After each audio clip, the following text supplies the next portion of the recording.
So I think I saw on the cover of one of the quarterly publications that comes out a 96-year-old volunteer who helps Yes. at y'all's Christmas Day, David Jacobs, 96 years young, the chapter's oldest volunteer, helps serve meals at the annual Christmas Day dinner.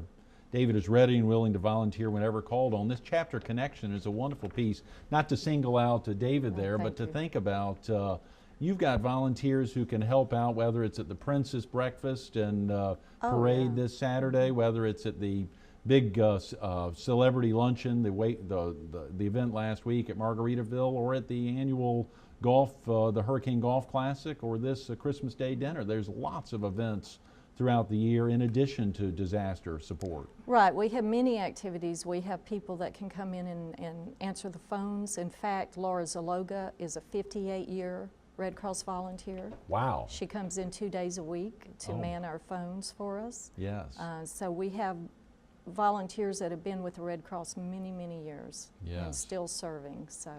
Share with viewers a little about the Christmas Day dinner. We've only got about 5 minutes, Angela, but that is a critical one, and I know this year was a little different than the last 21 years, I believe, because the donations were potentially not exactly what y'all needed. Right. It's the first time in 22 years that we did not get enough donations to pay for the Christmas Day dinner.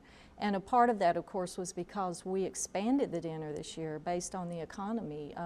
The agencies that we help provide food for on Christmas Day, like Helping Hand and Help for Kids and, you know, the Street Reach and Community Kitchen, they all had more numbers. They had more people that they needed to serve. Right. So we expanded our Christmas Day dinner in hopes that, of course, the donations would be there. And they're still trickling in a little bit, but we need some help. Okay, yeah, viewers could be involved in that as well, of course. They could be, yes. To help set the stage for, I remember years ago interviewing Janice Ash Saliano, I believe, and to hear her excitement and, of course, her daughter's excitement, and that being a real family affair, something that kicked off for 22 years. That is incredible. Think about that. You know, we think about the Hoyas and others getting involved, but kicking off an event, and there's still more opportunities. I suspect there's some events that just haven't even been hatched in someone's head yet, a volunteer who may come up with something to raise some funds.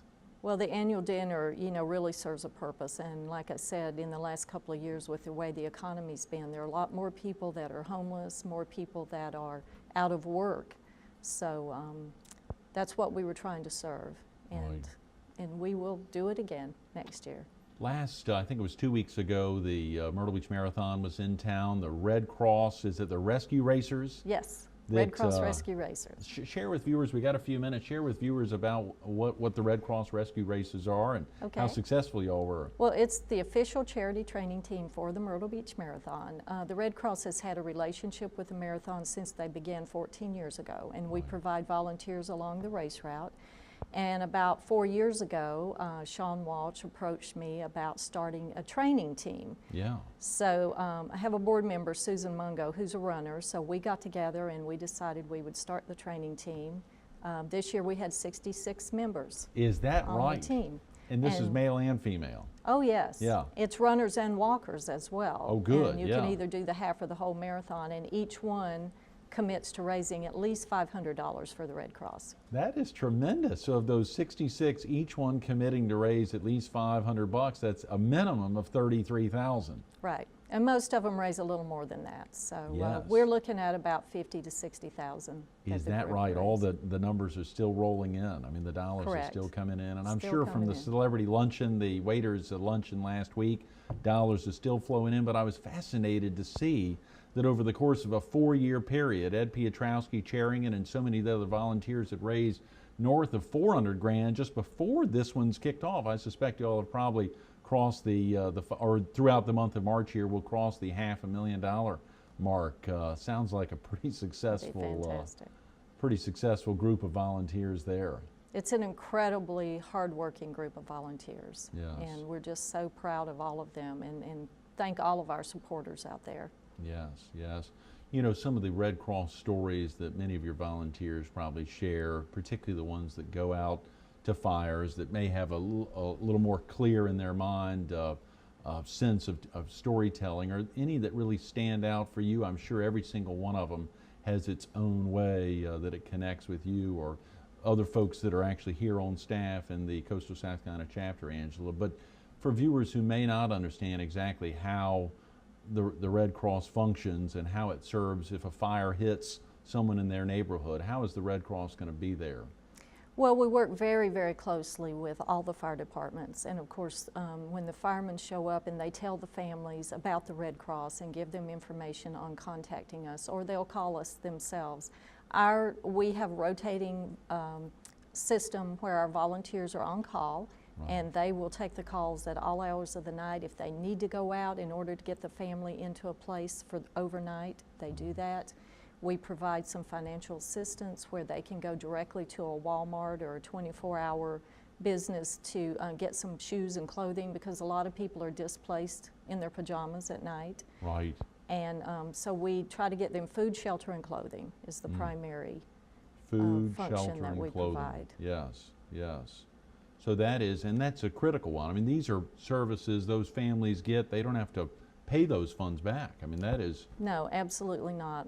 That's all provided through our donations and the support. And, you know, it's critical to get the family back on their feet again, because they've just lost their home and everything that's near and dear to them. Their children may have just lost their homework and their school books and their shoes and clothes and, you know, maybe even a family pet. I know just recently, some of my volunteers found the family cat huddled under the crib in the room that had actually burned, and it survived. And you know, just that was like a little reward to the family that at least they didn't lose their cat. So, right. You know, there are a lot of high emotions during those times. Oh yeah, I'm just thinking right now about a favorite teddy bear or a favorite lamb, and what that would be like for a daughter or a son, and of course a parent to lose scrapbooks or other things. Yeah, family photos. And our volunteers do show up with little teddy bears or Mickey Mouses that are provided to give the children at least a little comfort during those first hours. So many deserving nonprofit groups. Of course, the American Red Cross is the recipient of the Nonprofit of the Year this year, and a heck of a lot of votes voted on for lots of charitable organizations that could have easily and are clearly worthy of being recognized nationwide as a Nonprofit of the Year. But there's a reason why the Red Cross stood out, and I think you've laid out many of those reasons as you, for you, Angela, and I'm sure you have been involved in lots of charitable organizations over the years. If there's any takeaway message that you want to make sure that a viewer would get about the opportunities to volunteer with the Red Cross or to donate not only their time but also dollars to help out, or is there anything that really drives you?